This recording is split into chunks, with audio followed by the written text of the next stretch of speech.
The cafe buzzed with quiet laughter and the clinking of coffee cups. That perfect, lazy Sunday hum.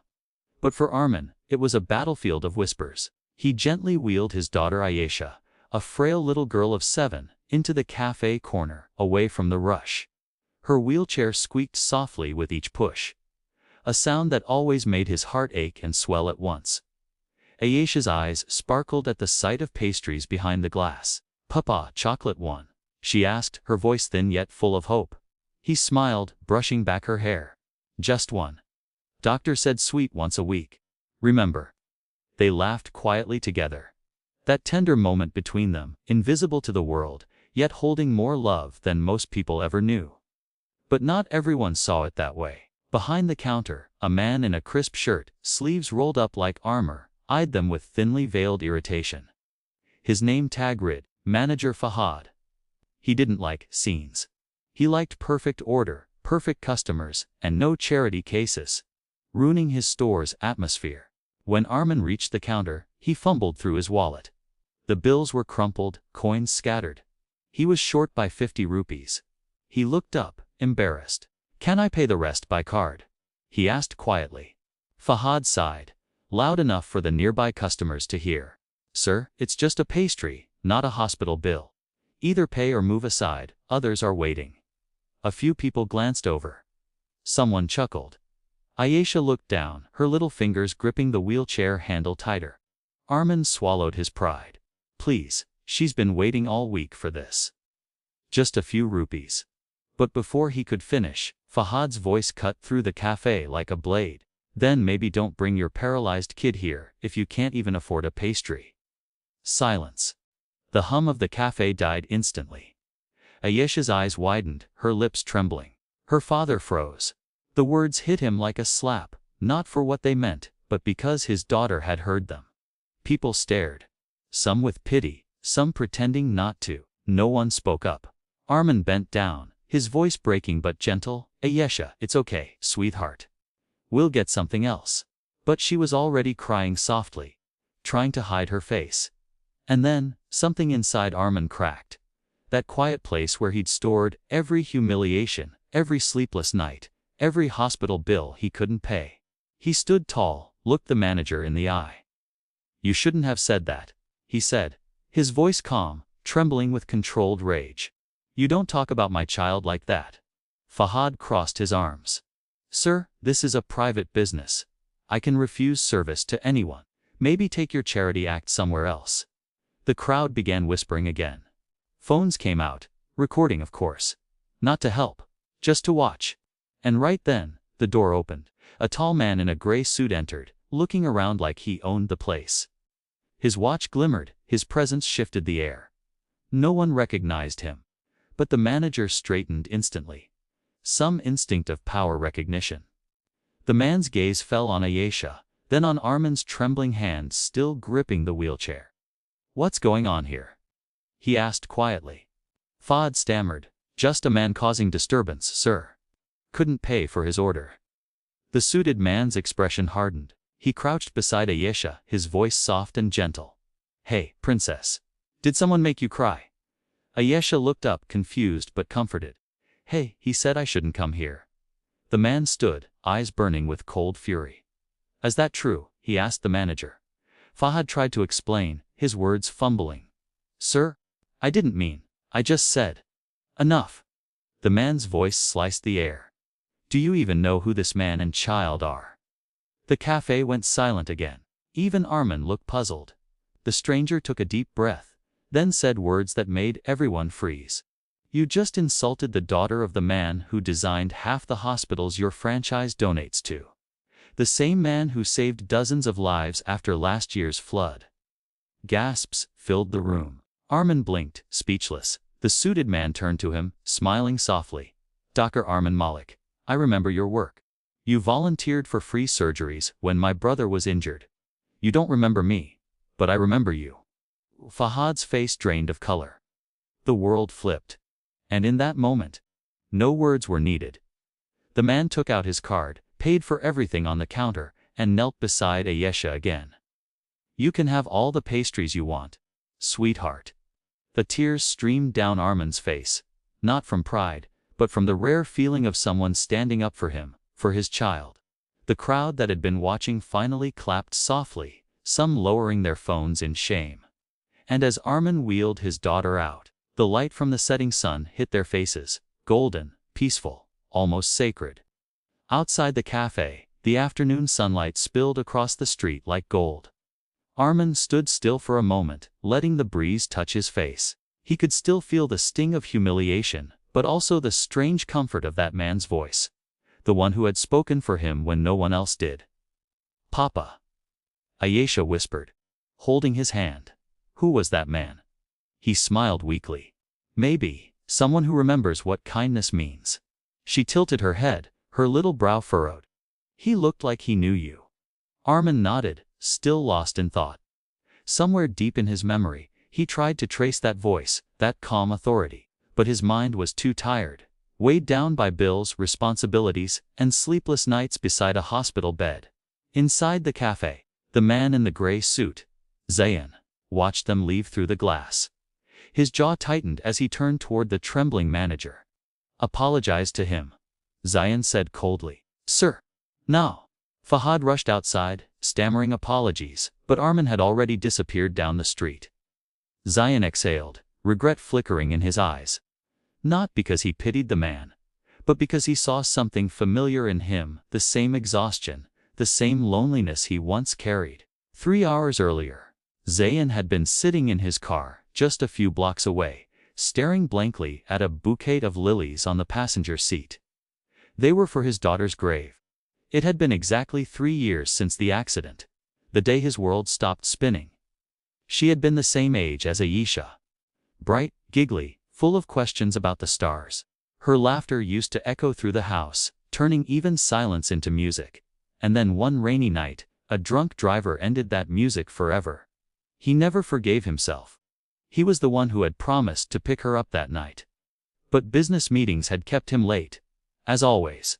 Since then, his life had become a series of signed documents, empty rooms, and half-finished prayers. That morning, he hadn't planned to go to the cafe. He just needed somewhere to sit before visiting the cemetery. Somewhere quiet enough to silence his thoughts. But fate rarely asks permission. When Zayn had seen the man with the wheelchair enter, something inside him had shifted. The way the father gently fixed his daughter's scarf, the way the little girl's laughter lit up the dull cafe. It struck something deep, something buried under guilt and grief. He had thought, if only my daughter were still here, I'd hold her just like that. And when he saw the manager raise his voice, when he saw the child's eyes well with tears, that was it. His restraint shattered. Because he had seen this scene before. Not here, not with these faces, but in 100 small cruelties the world inflicts on the weak. And this time, he wasn't going to watch in silence. Back in his car, Zayn sat quietly after the incident. He watched the father and daughter disappear around the corner, his fingers tightening on the steering wheel. Something told him this wasn't the end. He needed to find them, not out of pity, but because some connections aren't coincidences. He called his driver. "Get the cafe's security footage. Find out where that man lives." "Sir, may I ask why?" Zayn looked out the window. "Because he once saved a life that mattered to me." The driver hesitated. "You mean Dr. Armin Malik, the surgeon?" Zayn nodded. "Yes. 3 years ago, when my brother's leg was crushed in the flood rescue, this man worked 16 hours straight, no fee, no fame. Just service. I never got to thank him." He sighed. "Maybe God sent me to return that favor."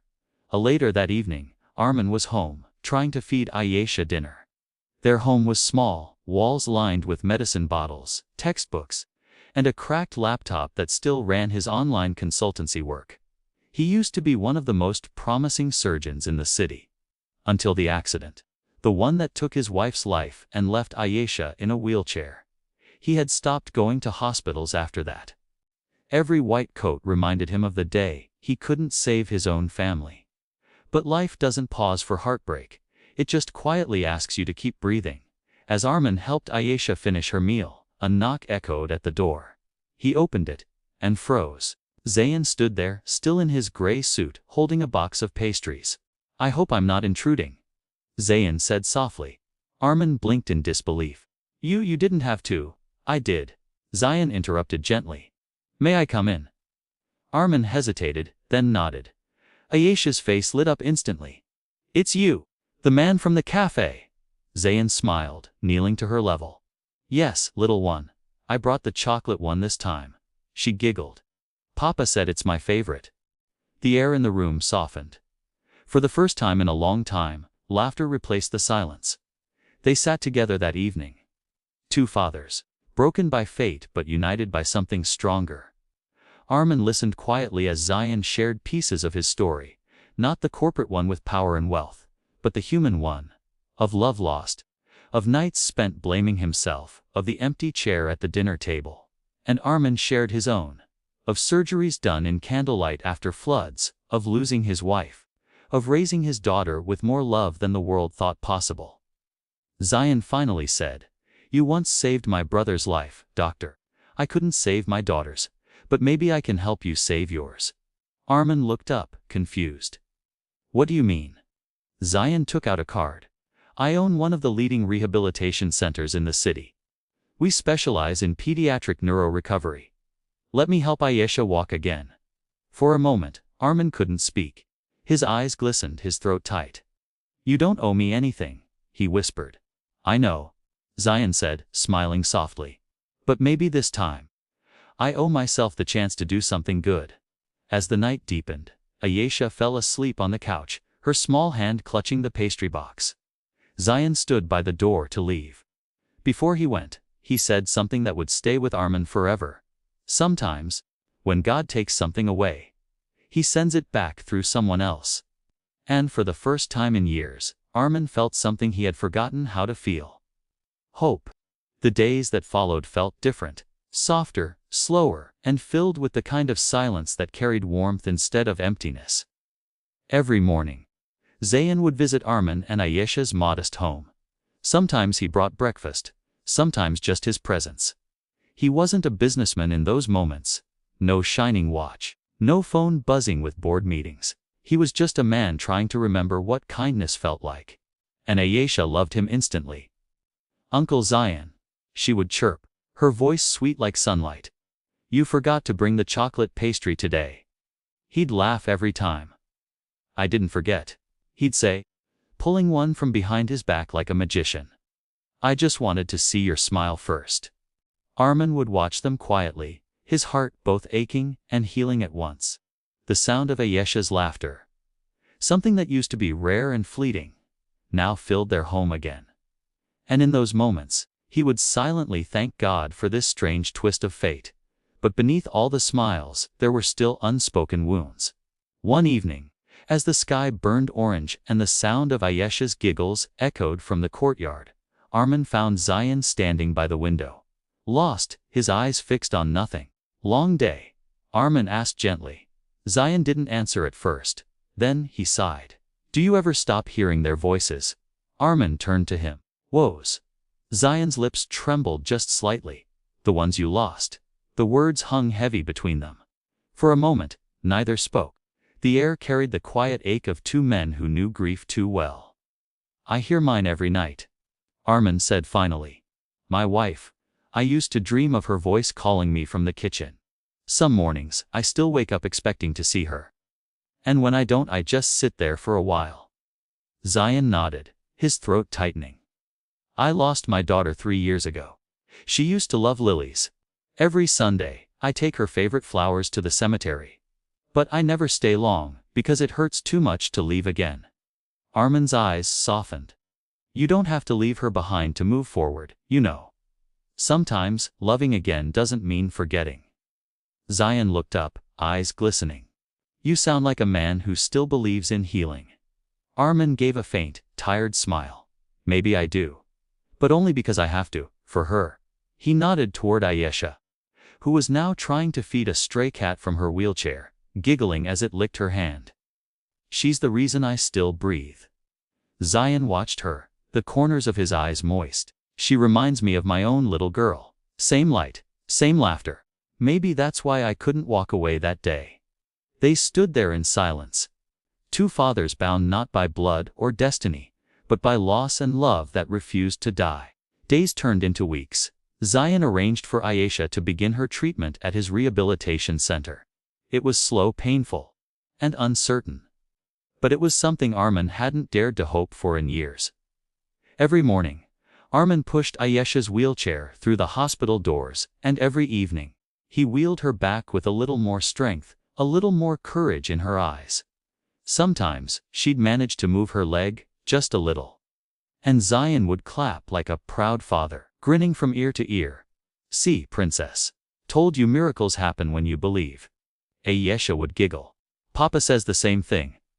Armin smiled quietly beside her, but inside, his heart felt something indescribable. A strange gratitude mixed with fear. What if hope hurt again? What if this miracle slipped away like everything else? That night, as Ayesha slept, Armin sat by her bed, whispering a prayer. He didn't ask for wealth or fame or even success. He just said softly, "Wallah, don't let her heart break again. If I must carry pain, let it be mine." Zayn stood outside the door, hearing those words through the thin wall. His chest tightened, because he knew that kind of love, the kind that offers its own soul as protection. The next day, Ayesha had her biggest breakthrough yet. For the first time, with both men by her side, she managed to stand, trembling, holding the parallel bars, but standing. Her little legs shook, but her face was glowing. "I'm doing it, Papa. Look, I'm really doing it." Armin's eyes flooded with tears. "Yes, you are, my love, you really are." Zion wiped his eyes too, his voice choked. "That's my brave girl." The whole room clapped. Nurses smiled. Even the doctor recording progress looked emotional. But it wasn't just about movement. It was about something far deeper.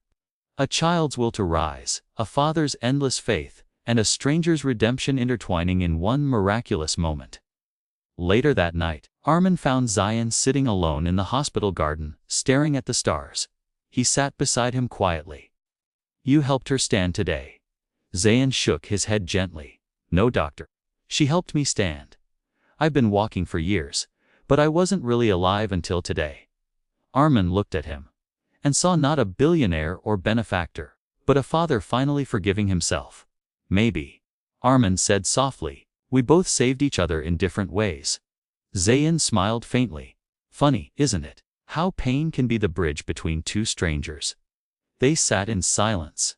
Two silhouettes under the silver glow of the moon, hearts lighter than they'd been in years. In the distance, Ayesha's laughter echoed from the ward, blending with the wind, fragile yet eternal. It was in that moment both men realized something profound. They weren't just fighting to help Ayesha walk again. They were helping each other find the strength to live again. The hospital corridors were quiet that night. Only the faint hum of machines and the soft rhythm of rain against the windows filled the air. Zion walked slowly toward the pediatric ward, holding a small white envelope in his hand. His heart was heavier than it had been in years.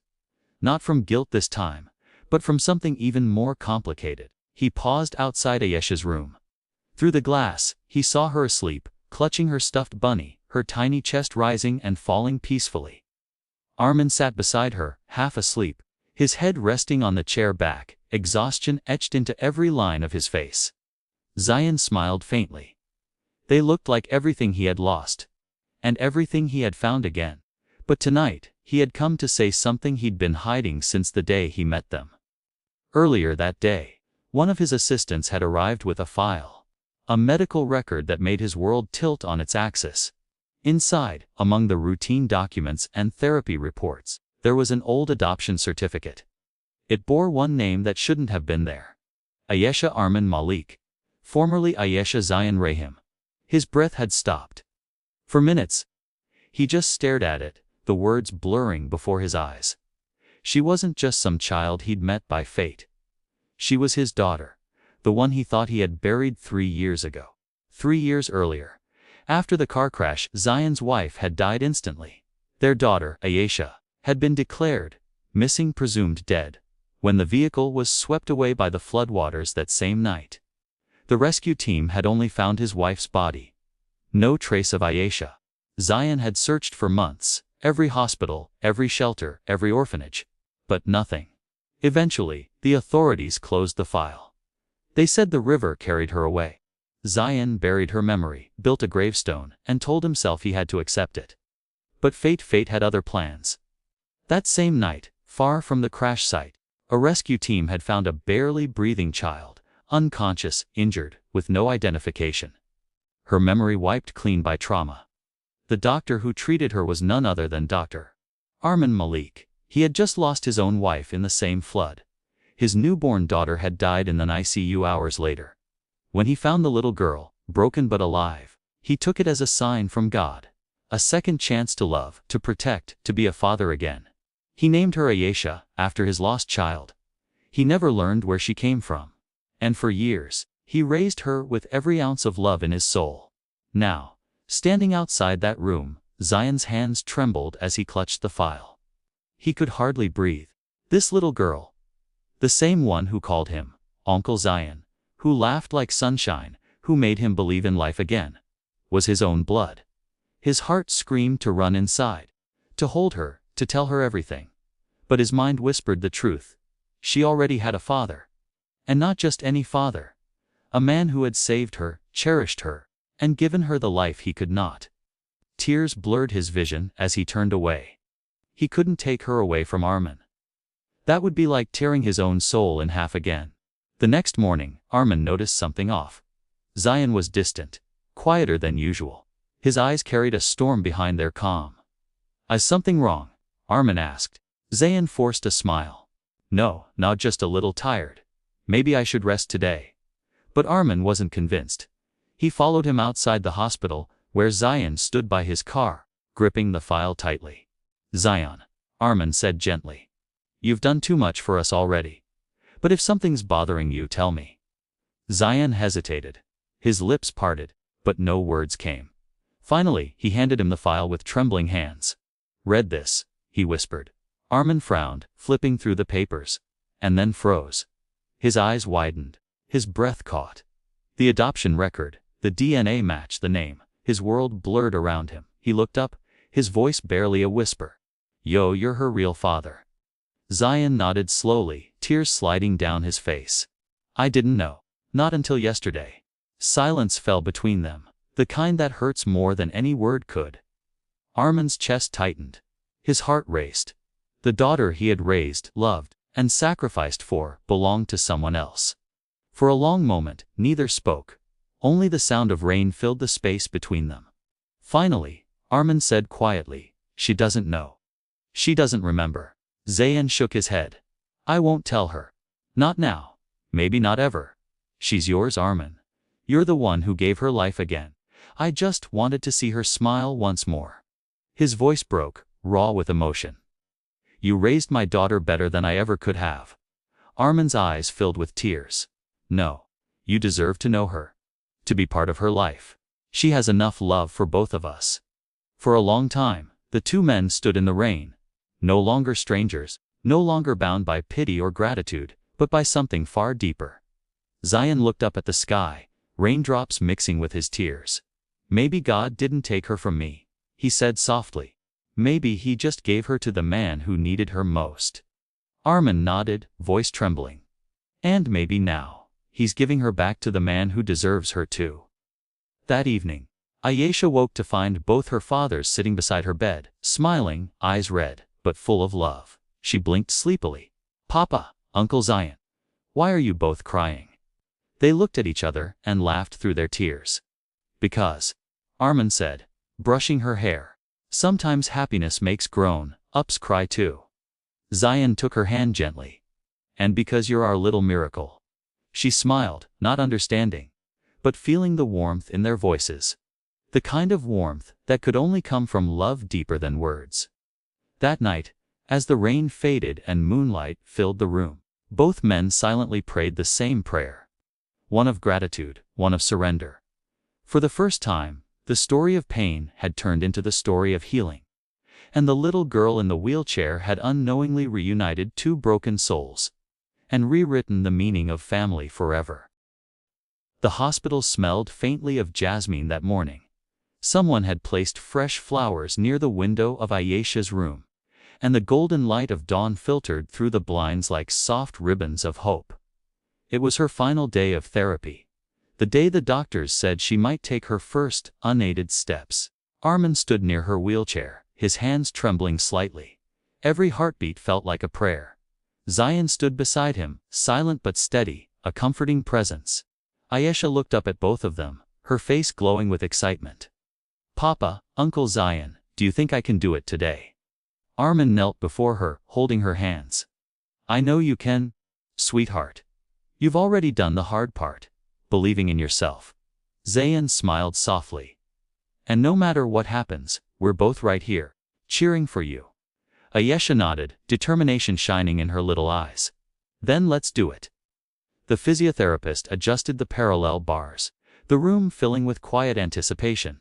Nurses gathered by the door, even patients from nearby rooms peeked in. The little girl everyone had come to love was about to make history, her own. Armin gently lifted her from the wheelchair and placed her between the bars.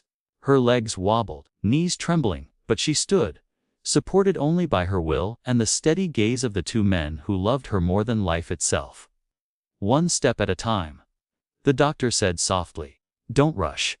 Ayesha took a deep breath, her tiny fingers gripping the cold steel. She lifted her right foot, it trembled. Then came down. The room went still. Then she moved the other foot, slow, shaky, but real. Armin's hand flew to his mouth, his eyes blurred with tears. Zion's chest rose sharply, his throat tight. "She's walking," Armin whispered. "Why Allah, she's really walking." The next step came easier. Then another. And another. Her legs shook, tears streamed down her cheeks. But she didn't stop. She looked up, saw her father's outstretched arms, and smiled through her tears. "I told you, Papa," she gasped between sobs. "I can do it." Armin rushed forward, catching her just as her knees gave out. He held her tightly against his chest, crying openly now. Years of fear, guilt, and hope finally breaking free. Zion turned away for a moment, wiping his eyes. He had seen miracles before. In surgeries, in rescues, in lives saved by science. But none like this. This was not just healing of the body. It was healing of souls. Later that afternoon, they all sat in the hospital garden. The sun was beginning to set, painting the sky in gold and pink. The same colors that had filled the cafe that first day they met. Ayesha sat between them on a bench, a small blanket over her legs, a paper crown on her head that one of the nurses had made. "I'm a princess now," she said proudly. Armin laughed. "You've always been one." Zayn smiled, brushing a tear from his cheek. "No, my dear. You're more than a princess. You're a warrior." She grinned, then looked at both men. "Can I tell you a secret?"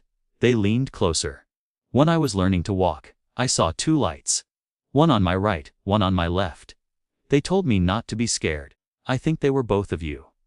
The neither man spoke.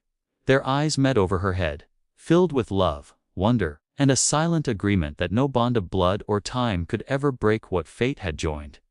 As the sun sank lower, Zion finally said, "Doctor, I've been thinking." Armin smiled softly. "That sounds dangerous." Zayn chuckled. "I think I'd like to start a foundation. For children like Ayesha. Those who can't afford therapy, who need a place to heal." Armin's eyes lit up. "That's a beautiful idea. And," Zion continued, "I want you to lead it. You've given more to this world than most ever will. Let's build something lasting. In her name. In Ayesha's name." Zion nodded. "Yes. The Ayesha Hope Foundation. Because hope is what she gave us both." Armin's throat tightened. He reached out, shook Zion's hand. Firm, grateful, brotherly. That's the best gift anyone could ever give her. That evening, as they drove home, Ayesha fell asleep in the back seat, her little head resting against her toy bunny. The city lights flickered by, reflecting in Armin's eyes like stars. "She'll have a future now," he said quietly. "A real one." Zion nodded. "She already has one. Two fathers who love her more than their own lives." They both smiled. A soft, knowing smile that needed no words. Later that night, Armin tucked Ayesha into bed. She stirred slightly, whispering half asleep, "Papa, will Uncle Zion come tomorrow?" "Yes, my love, he's family now. He'll always come." She smiled, murmured something like a prayer, and drifted into dreams. Armin sat by her side, watching her chest rise and fall. For years, he had prayed for a miracle. And now, he realized, the miracle wasn't just that she could walk. It was that love had found its way back into their broken lives. Not through perfection, but through forgiveness, faith, and second chances. Outside, under the streetlight, Zion stood by his car, looking up at their window. He smiled quietly, whispered to the sky, "Thank you, my little girl, for coming back to me." He placed a bouquet of lilies on the hood. The same flowers he once took to a grave. And for the first time in 3 years, he didn't feel the need to visit that cemetery anymore. Because his daughter wasn't gone. She was home. The camera of fate pulled back, showing the house glowing softly under the evening light, laughter echoing faintly from inside, and a sense of peace settling over everything. Sometimes, the world doesn't give you what you want. It gives you what your heart truly needs. And on that day, 3 lives that had been torn apart by tragedy finally found their way back to grace. Life has a strange way of bringing people together. Sometimes it's through joy. Sometimes it's through unbearable loss. But every once in a while, it's through the kind of miracle that doesn't shout. It simply whispers, "I'm still here." Never judge the ones who carry their pain quietly. Because behind their silence might be the story that changes your heart forever. Sometimes, the smallest act of kindness doesn't just save someone's day, it saves someone's entire life. Kindness doesn't need to be seen. It just needs to be felt.